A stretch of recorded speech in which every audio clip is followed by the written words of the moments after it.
Hey, what's happening, everybody? Welcome to another episode of Bob's Garage. In this episode, I'm going to go over what it takes to replace your rear brake pads.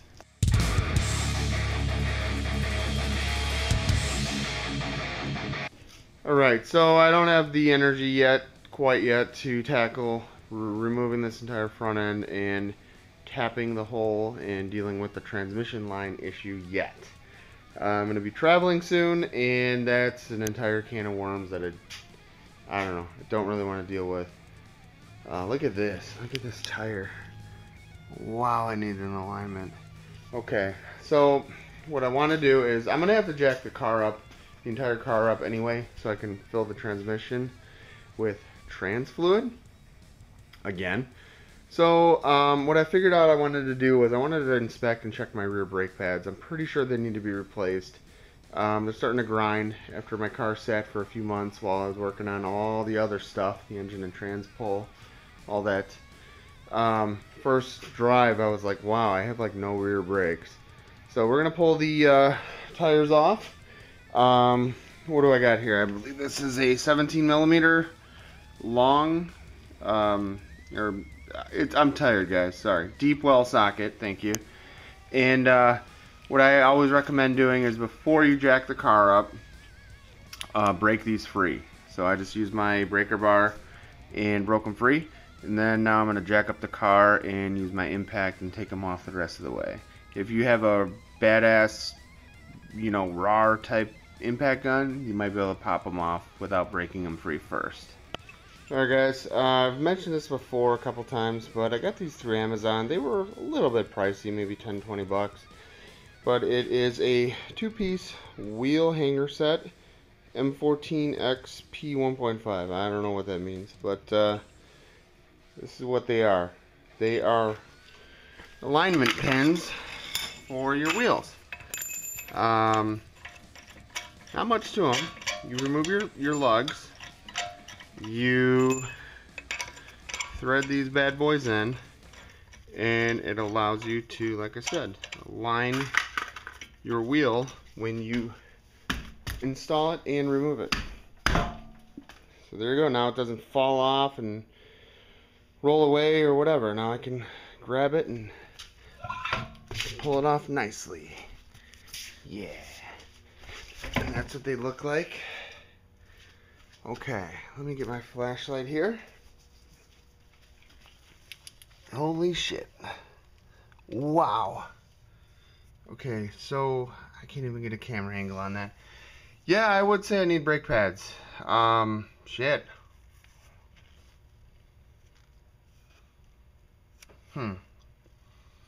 I would say technically I probably need a freaking rotor back here too. Damn. Okay. Alright, not too bad. Not too bad. Okay, guys, so we got both sides of the car, both wheels off. The passenger side does not look as bad, but, well, it's not going to show up on camera.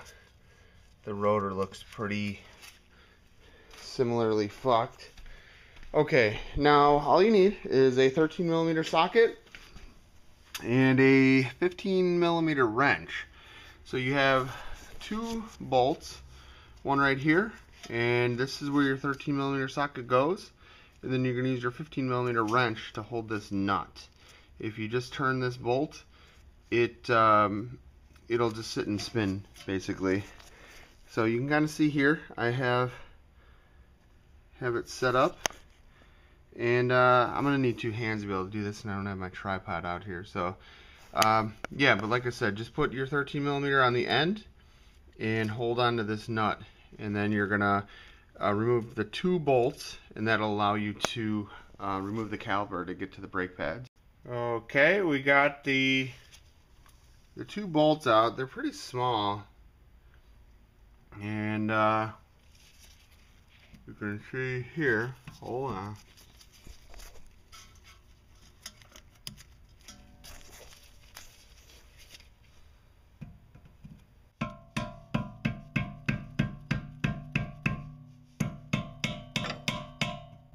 Oh my god. What the fuck is that? Really? Really? Wow. Huh? That literally just fucking fell out. You guys saw it live. What in the shit?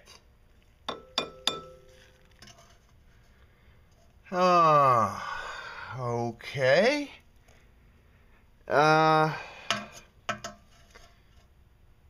Wow. What in the fuck? Unreal. Alright. Time to put the camera down and hammer out. Alright guys, well, aside from me freaking out that I just lost, like, you know, my rear suspension here, beat the shit out of this with a rubber mallet, basically hitting this section here, and you can see now we got full access to the brake pads. You can see them right here, and wow.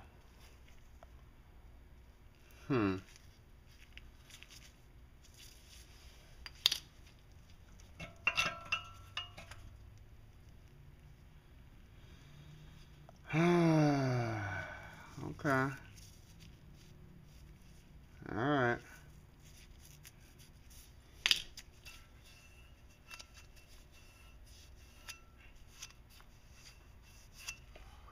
Okay, now, on these particular cars, you need to compress your piston. That means push this bad boy in. Old cars, you could just use like a C-clamp. You would clamp it around here, push it in.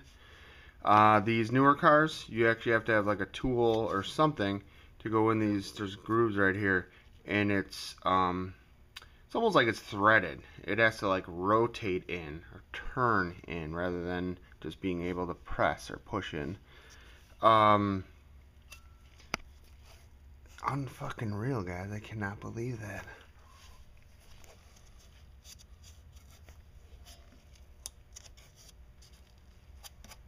Huh. This is only a 200 car. I feel bad for you guys that, you know, I see you guys post about them all the time, but you guys that inherit or pick up fucking basket cases. Because, I mean, I'm not calling this car a basket case, but shit, man. It still keeps me busy, as you guys know. Alright. So, if you guys don't know by now, if you buy brake pads from most places, you get a lifetime warranty. I like to shop at AutoZone. They like register, they like enter in all of your parts that you buy, especially the ones that have the lifetime warranty, into their computer system. So I was like, man, I know I did the rear brakes. Do I have like a lifetime warranty on the pads? So I just called them.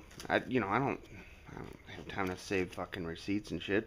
So I called them, and they looked up my account, and they're like, oh yeah, sure, you do have it. I was like, sweet, cool, awesome.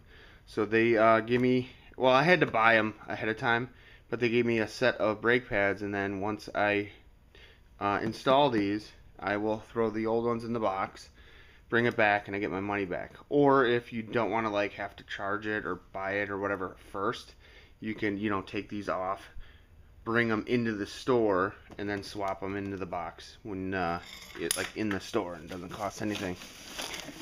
And then for the sum of 60 bucks, you can get a OEM disc brake caliper tool set.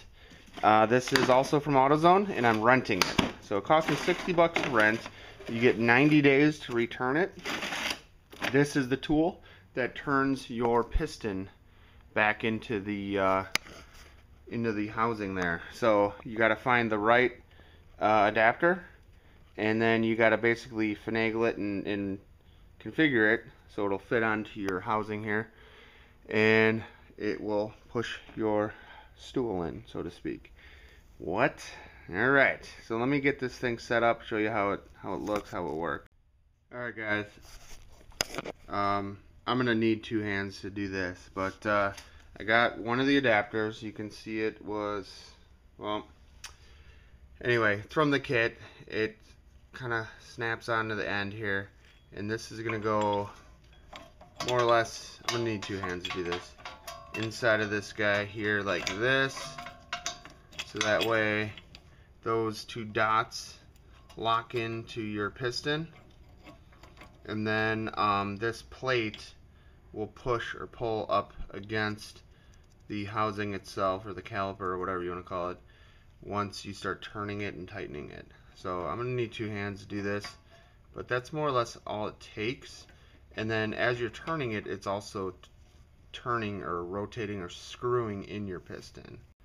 Alright guys, so here is the tool completely kind of assembled, I guess you could say.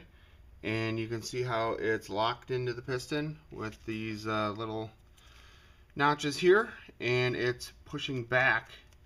And now all I'm going to do is take, I think it's 22 millimeter, but I don't have a wrench that big, so just a crescent wrench, and turn this. And that's going to essentially drive in the piston. At least that's the idea behind this. Alright, so I used my crescent wrench just to basically get this snug. I need to expand on that a little bit. Now I'm going to use the crescent wrench to hold this in place while I turn the T-handle clockwise. Now, I don't think I'm going to be able to do this on camera with only 2 hands, but once you hold that with the crescent wrench like I am, and you start to turn, see if you guys can see it spinning. It's now turning this piston in. Alright guys, one more note. I'm going to check this, I might be in far enough. But while you're in here, just kind of look at everything, inspect all these boots, all these flexible boots, make sure they're not torn or anything like that. If they are, you're going to need to replace them, rebuild them, whatever. So I'm talking like all these. There's the, like this boot here. I think this one is torn on mine. And it looks like the set comes with a set of boots. So I'm probably going to gank these. Oh, and new bolts. So I'll gank all these. I don't think I'm going to fuck with these boots right now. Yeah, kind of once you crack this free and you start turning it in, then it goes easily after you get that initial, break. But we're almost there, and then we can put the new pads in and get this back on. Alright guys, I recommend just kind of setting your brake pads in the carrier, in the holder, and then inserting your caliper, or whatever the fuck this thing is called, kind of over the top of them. Now, when you do that, these guys have little springs on the top of them. Make sure that your springs are correctly in there. So look from the back side, and the one closer to me looks okay, but you can see that spring right there is sticking out. So we need to fix that. And here is the final ending to kind of show you guys what everything looked like. So let's see here. In the middle is a brand new pad, and over here is the inside pad that has no pad material left. This was the outside pad. It has half left. And here it is on the wheels, or reinstalled or whatever. So I did use the 2 new bolts. I did not use any new boots. Everything seems to be okay. I'm gonna probably need some rotors in a year or 2. So this is just one side. It really isn't that bad to do. It's just been a while since I've done the rear brakes, and I want to see I did the rear brakes back when I got the car, shortly after getting the car back, way back when, before I started filming everything. Now, let me see if I can show you guys. You don't want to let your your back pads go to hell. So as soon as you start hearing or feeling anything, check them out, or beforehand. So you can see there's like some thicker black shit. These wheels are dirty. You can see the dirt there. But see, like the black thicker shit? That's when my like 2 years ago when I did these rears, same thing basically happened. I lost all my friction material, and I continued to drive around like that for a week or two. And I like pretty much trashed my rims with, I guess it would be rotor material or something. It just like it was bad. Let's just leave it at that. So, whenever I get a chance, I'm gonna have to do this. So we just did the driver's side. I'm gonna have to do the passenger side. Passenger side still has a little material on the outside pad here. I don't know if I can see the inside pad. I think the inside pad's about done. Yeah, let me see here. I don't know, I'm just curious, guys. Do you, are your guys' rears wearing out similarly? Look at this. I don't know if you can see that. There's corrosion on that shit. Well, wait a minute. What the fuck is this? It's like, what is it? Wow, look at this. There's something all up in my wheel well here. I don't know what that would be. What's back here? To be honest, guys, yeah, you can see it all rooster-tailed all the way up in the wheel well here. To be honest, guys, I don't really do a lot with the rears on my car. I never like inspect them, never check them. I don't know. Always fixing, tweaking, doing shit with the front, right? So check them out. Check out your rears. Let me know what you guys think. That's how you do it. I'm not gonna probably show you guys me doing this side, but I'll either work on that tomorrow or some other time. And that's it, guys. So stay tuned for more. Don't forget to comment, rate, and subscribe. And thanks for tuning in. So see you next time.